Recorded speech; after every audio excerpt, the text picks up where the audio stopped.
নিষিদ্ধ খেলায় মেতে উঠছে দেশ। আজ আওয়ামী লীগ, কাল বিএনপি জামাত। রাজাকারদের পাল্লায় পড়ে বিএনপি আজ গণতন্ত্রকে হত্যা করল। বাংলাদেশের স্থপতি বঙ্গবন্ধু শেখ মুজিবুর রহমান, মুক্তিযুদ্ধের অন্যতম দল এবং স্বাধীনতা সংগ্রামের স্থপতি বাংলাদেশ আওয়ামী লীগ দল, দেশের 40% মানুষের সমর্থক গোষ্ঠী যাদের রয়েছে, যে দেশের মানুষের মাটি ও মানুষের সাথে দলের সম্পৃক্ততা রয়েছে, সেই দলকে নিষিদ্ধ করলেই নিষিদ্ধ হয়ে যাবে, বরং দুর্দান্ত গতিতে কামব্যাক করবে বাংলাদেশ আওয়ামী লীগ দল। মেজর জিয়াউর রহমানের বিএনপি দল আজ মৃত, যাকে দেশের বহুদলীয় গণতন্ত্রের প্রবক্তা বলতেন। তাহলে তারই সন্তান বর্তমান প্রধানমন্ত্রী তারেক রহমান কি স্বৈরশাসক হতে চলেছেন? দেশ বিরোধী অপশক্তিরা কি তাকে গ্রাস করে ফেলেছে? এমনই হাজারো প্রশ্ন বাংলার মানুষের বুকে ঘুরে বেড়াচ্ছে। তাহলে কি বিএনপি আপন শক্তি হারিয়ে ফেলেছে?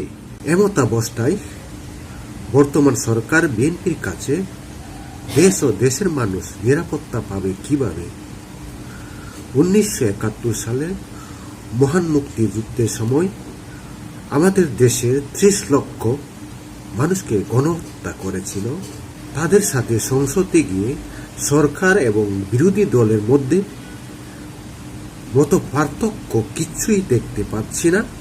আজ রাজাকাররা সংসদে গিয়ে স্বাধীনতা সংগ্রামের সময় মুক্তিযুদ্ধের বিরুদ্ধে করেছিল, যারা স্বাধীনতা সংগ্রামে বিরুদ্ধে ছিল তাদেরকে আজ সংসদে গিয়ে সুখ প্রস্তাব উপস্থাপন করে, আর বিএনপি সরকার দলীয় হয়ে তা পাশ করে নেই। তাহলে একই বৃত্তে থাকা দুই প্রান্তে জামাত আর বিএনপি একই স্বরূপে ফিরছে সংসদে। তারা দেশ গঠন করে দেশের স্বাধীনতা সার্বভৌমত্ব আজ মানুষের প্রশ্নবিদ্ধ হয়ে যাবে এবং গণতন্ত্রকে তারা আগুনে নিক্ষেপ করছে।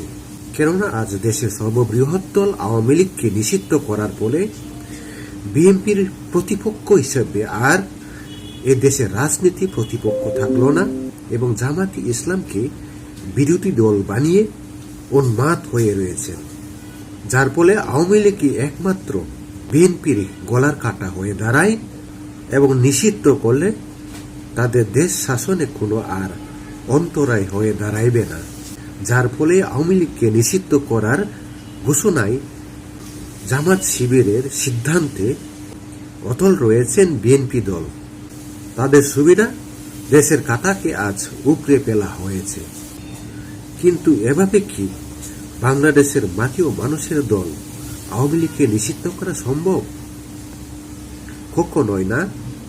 আর এর প্রতিফল হিসাবে ভবিষ্যতে বিএনপি জামাতের উপর বর্তাইবে এবং আওয়ামী লীগ দল যদি ভবিষ্যতে ফিরে আন্দোলনের মুখে আপনাদের দলের অস্তিত্ব নিয়ে সংকটে পড়বে এবং প্রশ্নবিদ্ধ হবে আপনাদের নিষিদ্ধ নিয়ে। Thank you so much.